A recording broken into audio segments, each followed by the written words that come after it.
9वें दर्जे तक आपकी बीवी पढ़ करके आई थी, फिर आपने क्यों नहीं पढ़ाया? एमए थे और आपको घर में रहने के लिए 12 घंटे मिले और 6 घंटे रोज बेचारे की नींद खराब करते रहे। उसकी नींद खराब करने में 4 घंटे तो आपको मिल गए टाइम, और इसी को 1 घंटा पढ़ाने को टाइम नहीं मिला। 1 घंटा पढ़ा दे तो आप तक भी हो जाती है नहीं हो जाती? साहब उसके तो हमने पंख काट के रखे हैं और कहीं नौकरानी हो जाएगी तो हमारे सर पे काटने आवेगी, फिर वो हमसे सीधे मुँह बात भी नहीं करेगी। इसलिए कह रही थी हम पढ़ाऊंगा, तो हमने तो फौरन मना कर दिया, नहीं खबरदार, औरतों को नहीं पढ़ना चाहिए, औरतों को घर से बाहर नहीं निकलना चाहिए। क्यों? तो आपको उसके हो जाएंगे ना पंख। मुर्गी के पंख काटते हैं कि नहीं काटे आपने? इंसा वही तो नहीं काटे तो आप काट देना। और क्या पाला है? कबूतर पाला है ना आपने? हाँ, कबूतर भी पाला है। तो कबूतर भाग गया था, हाँ गुरु जी ये तो है, हमको भाग जाएगा तब, तो आपने उसकी पंख काट दिया। हाँ गुरु जी, जैसे जैसे कबूतर बड़ा होता जाता है उसकी पंख काटते जाते हैं ताकि उड़ने पा रहे।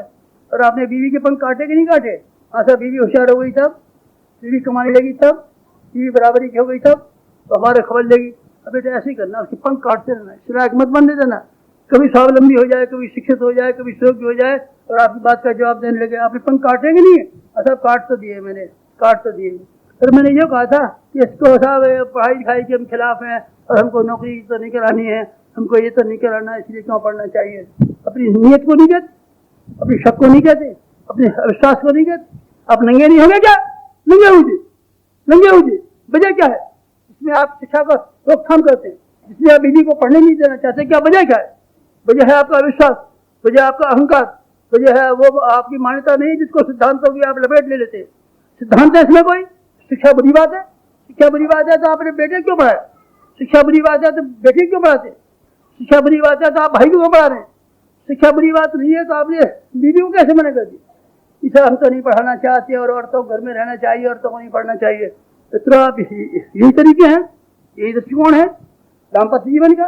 इसी दृष्टिकोण को रखते हुए आप अपनी धर्मपत्नी का प्यार खरीद लेंगे, उसका एहसान खरीद लेंगे, उसकी सद्भावना खरीद लेंगे। आप दबोच सकते हैं और दबोच करके उसका श्रम से फायदा उठा सकते हैं, बस। आप उसके शरीर से फायदा उठा सकते हैं, बस। आप उसके शरीर का फायदा उठा सकते हैं, बस। आप उसके पसीने का फायदा उठा सकते हैं, बस। और नहीं किसी का फायदा उठाएंगे।